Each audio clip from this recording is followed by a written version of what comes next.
کرتا ہوں اللہ کے نام سے جو رب العالمین ہیں،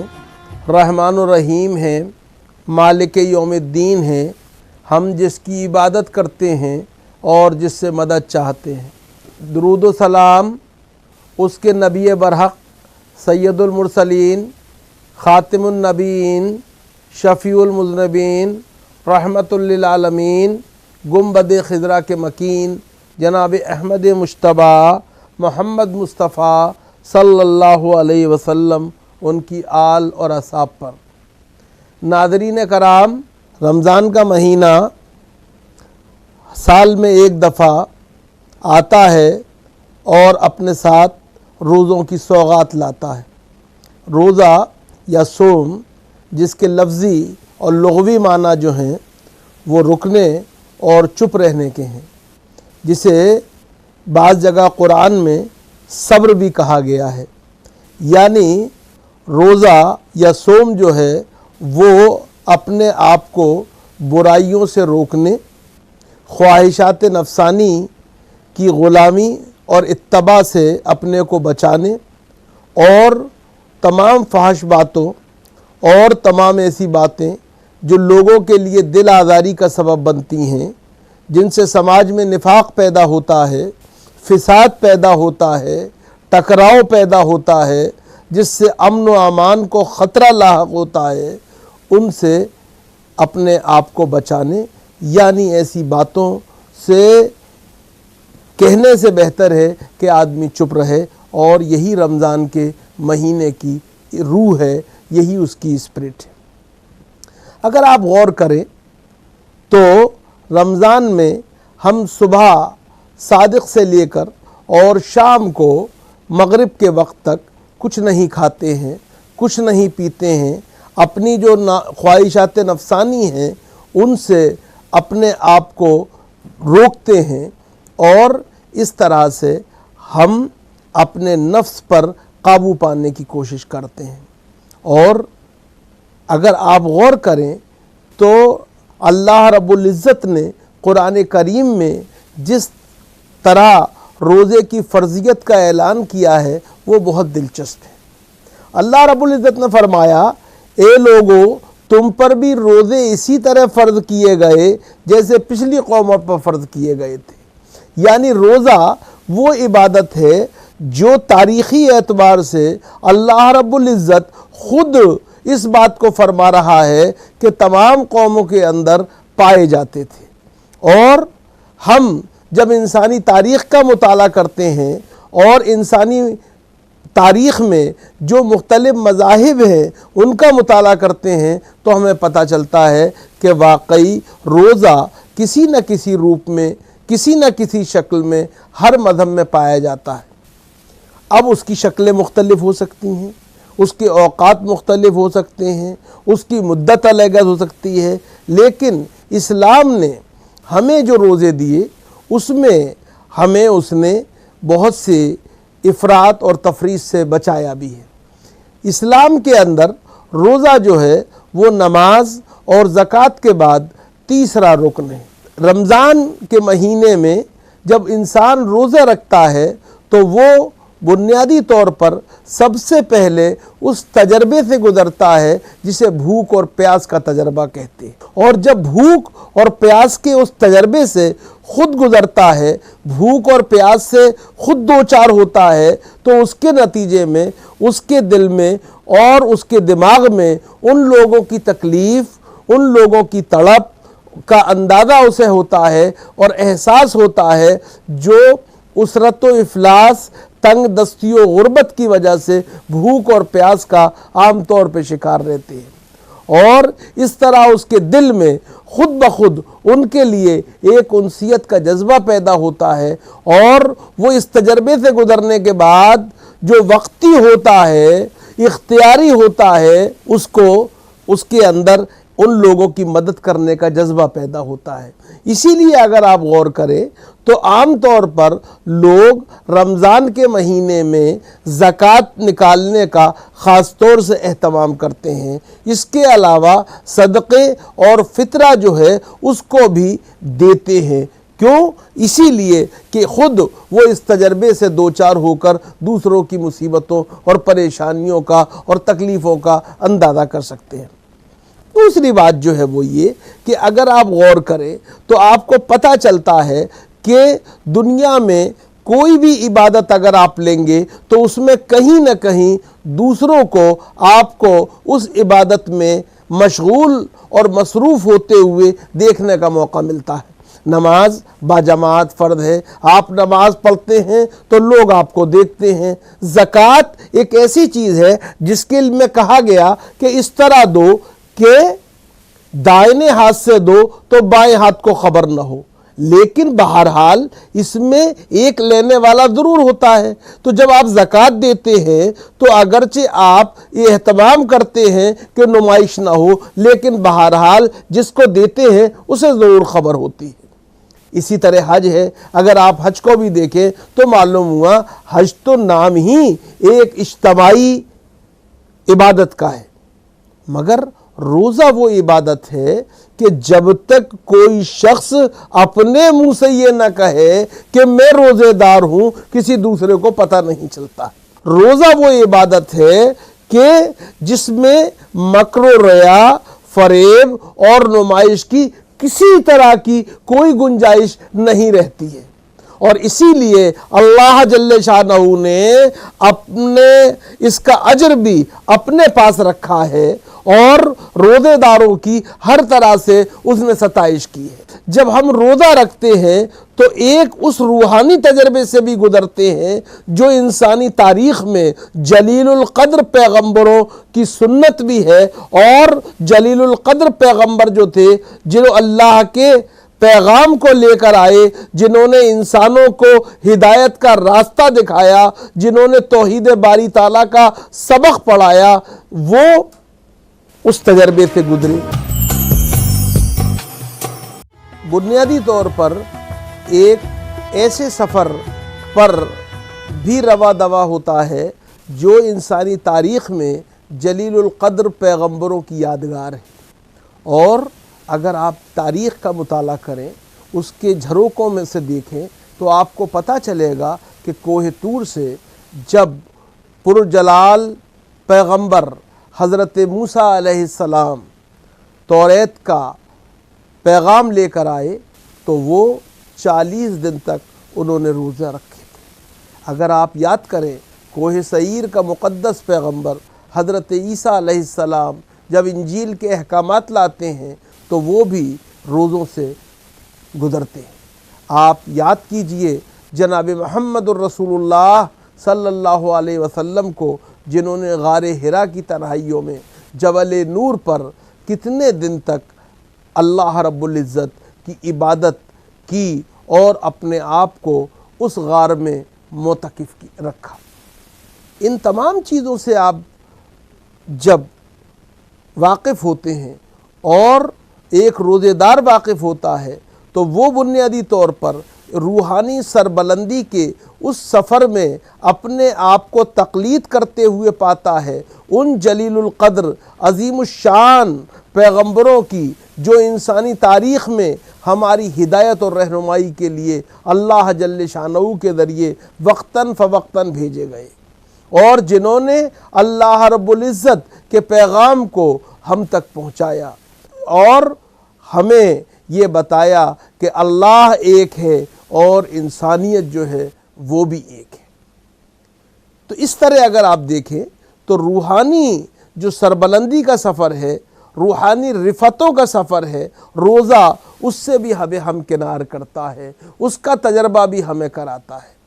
اگر آپ اور غور کریں تو روزے کے اندر ایک بات یہ بھی ہے کہ اس سے سماج کو بھی فائدہ ہوتا ہے۔ اس سے اگر آپ غور کریں انسان روحانی رفت و سربلندی سے ہمکنار بھی ہوتا ہے، لیکن اگر آپ غور کریں تو آپ کو پتہ چلے گا کہ انسانی دردمندی کا سبق سیکھنے کے علاوہ روزہ خود ہر انسان کو جو روزے دار ہے اسے انفرادی طور پر بھی بہت فائدہ پہنچاتا ہے۔ ہم اور آپ سب جانتے ہیں دنیا میں اکثر بیماریاں زیادہ کھانے سے پیدا ہوتی ہیں، جی، اوور ایٹنگ جسے کہتے ہیں، وہ ہمارے لیے آج بھی بڑا مسئلہ ہے۔ اگر کچھ لوگ ایسے ہیں جنہیں کچھ کھانے کو نہیں ملتا، تو کچھ لوگ ایسے ہیں کہ جو بہت کھاتے ہیں، اور جب آپ کھاتے ہیں اور بہت زیادہ کھاتے ہیں تو بہت سی بیماریوں کا شکار ہوتے ہیں۔ روزہ اس بات کی بھی تربیت دیتا ہے کہ ہمیں کھانے کے لیے زندہ نہیں رہنا چاہیے، بلکہ زندہ رہنے کے لیے کھانا کھانا چاہیے۔ دوسری بات جو ہے وہ یہ کہ آپ جانتے ہیں کہ کوئی مشین ہو، انسانوں کی بنائی ہوئی مشینیں ہیں، کار ہے، دوسری مشینیں ہیں جن کو آپ اور میں روزانہ اپنی زندگی میں استعمال کرتے ہیں، ان ساری مشینوں کو بھی ایک دفعہ سروسنگ کی ضرورت ہوتی ہے۔ اللہ رب العزت نے وہ مشین جو انسانی جسم کے روپ میں بنائی ہے اور جو ہمارے جسد خاکی کو ایک زندگی کی ضامن بن کے رہتی ہے، اس کو بھی ایک سروسنگ کی ضرورت ہوتی ہے۔ ایک مہینے تک جب ایک شخص کم کھاتا ہے، کم پیتا ہے، کم سوتا ہے اور زیادہ عبادت کرتا ہے، یاد الہی میں زیادہ مستغرق رہتا ہے، تو اس کے جسم کے اندر وہ کیفیات پیدا ہوتی ہیں، ان کو وہ سکون پہنچتا ہے، اس مشینری کو جسے جسم کی کہتے ہیں، جسے معدہ آپ کہتے ہیں، دوسرے اعضاء کہتے ہیں، ان کو وہ راحت ملتی ہے جس سے کہ انہیں کم کام کرنا پڑتا ہے، اور اس طرح انسان جو ہے اس کے اندر ایک جسم کو نئی توانائی ملتی ہے، وہ ری انرجائز کرتا ہے، وہ اپنے آپ کو ایک نئی جسے کہتے ہیں توانائی اپنی اس کوشش سے عطا کرتا ہے۔ تو روزہ جو ہے اگر آپ دیکھیں تو وہ سماجی اعتبار سے بھی اہم ہے، اگر آپ دیکھیں روحانی طور پر بھی اہم ہے، اگر آپ دیکھیں تو انفرادی طور پر بھی بہت اہم ہے اور بہت فائدہ مند ہے۔ دوسری بات جو ہے وہ یہ کہ آپ نے دیکھا ہوگا کہ عام طور پر 5 نمازیں پڑھنی پڑتی ہیں، لیکن رمضان کے مہینے میں آپ کو 20 رکعت یا بعض لوگوں کے نزدیک 8 رکعت تراویحوں کا بھی اہتمام کرنا ہوتا ہے۔ یہ کیوں ہے؟ اس لیے ہے کہ رمضان کا مہینہ وہ مقدس اور مبارک مہینہ ہے جس میں اللہ جل شانہ نے اپنی آخری کتاب ہدایت، جو بلا شبہ کھلی ہوئی کتاب ہدایت ہے ان لوگوں کے لیے جو اللہ سے ڈرتے ہیں، یعنی قرآن حکیم، اس کو نازل کیا۔ اور ہم اللہ جل شانہ کی کبریائی، اس کی بزرگی کا اعلان تو کرتے ہی ہیں، ہر نماز میں کرتے ہیں، ہر عمل سے کرنے کی کوشش کرتے ہیں، لیکن ساتھ میں ہم رمضان کے مہینے میں اس بات پر بھی اس کا شکر ادا کرتے ہیں کہ اس نے ہمیں قرآن جیسی عظیم کتاب ہدایت عطا کی، اور اس شکرانے کا طریقہ بھی ایسا نرالا اور ایسا انوکھا ہے جس پر قربان جائیے، اور وہ یہ کہ آپ قرآن کو رمضان کا چاند دیکھتے ہی سننا شروع کر دیجئے تراویح کی صورت میں، اور ختم کیجئے پورے مہینے۔ اگر آپ نے جلد پڑھ لیا ہے اور سن لیا ہے بڑی اچھی بات ہے، مگر تراویح آپ عید الفطر کا چاند دیکھتے وقت تک ادا کرتے رہیں گے۔ یہ ہے قرآن سے تعلق بنانے اور اللہ کا شکر ادا کرنے کا طریقہ جو کہ ہمیں بتایا گیا ہے اور جس پر ہم عمل کرتے ہیں۔ رمضان کا مہینہ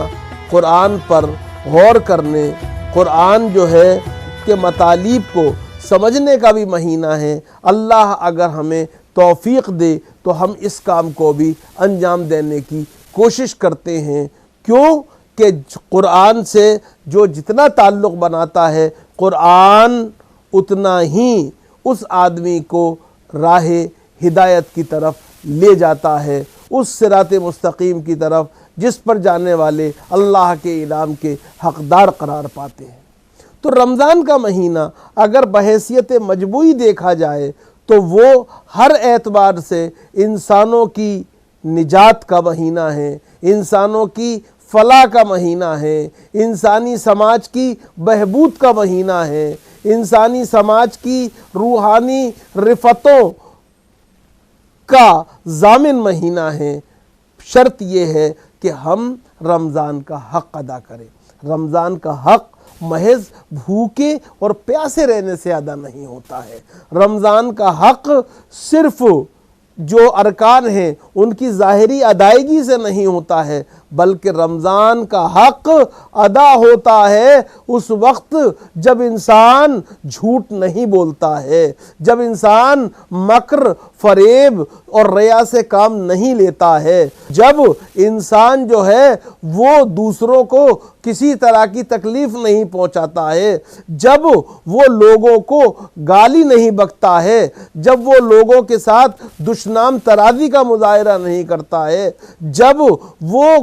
کوئی ایسا کام نہیں کرتا جس سے کہ دوسرے کو تکلیف پہنچے۔ کیوں؟ اللہ رب العزت نے واضح طور پہ کہہ دیا ہے ہمیں ان لوگوں کے بھوک اور پیاس سے کچھ لینا دینا نہیں ہے جو کہ لوگوں کے ساتھ اچھا سلوک نہیں کرتے ہیں اور لغو باتیں کرتے ہیں۔ یہ ہمیں سمجھنا چاہیے، کیوں کہ اسلام بنیادی طور پر انسانوں کو انسان بنانے کی کوشش کرتا ہے، اور یہ وہ درجہ ہے کہ جس میں آدمی کو بڑی محنت کرنی پڑتی ہے۔ جیسا کہا گیا روزے کا صوم کا مطلب ہی جو ہے وہ روکنے اور چپ رہنے کے معنی ہے، اور جیسا کہا گیا کہ صوم جو ہے اس کو اللہ نے، روزے کو اللہ نے صبر بھی کہا ہے، اور صبر جو ہے وہ بڑی قیمتی چیز ہے۔ صبر کی عظمت کا اندازہ کوئی نہیں لگا سکتا ہے۔ صبر یہ ہے کہ اللہ جس حال میں ہمیں رکھے ہم اس حال میں خوش رہنے کو تیار رہیں۔ کیوں؟ کہ یہ ہمارے رب کی مرضی ہے، یہ ہمارے پیدا کرنے والے کی رضا ہے۔ یہی روزہ ہے جو کہ ہمیں اس کی تربیت دیتا ہے اور اسی راستے پہ لے جاتا ہے۔ صبر کی پہچان حضرت ایوب کا صبر ہے۔ صبر کی پہچان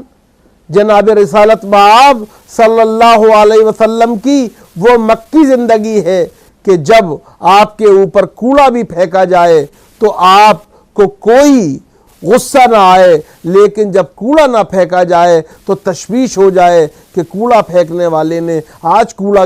کیوں نہیں پھینکا، اور بالکل جسے کہتے ہیں غالب کے انداز میں اس طرح سے سراپا سوال بن جائیں کہ واہ حسرتا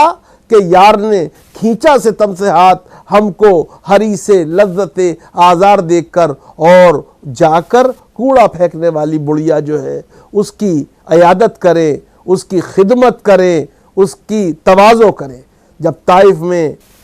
تکلیف پہنچائی جائے اور فرشتہ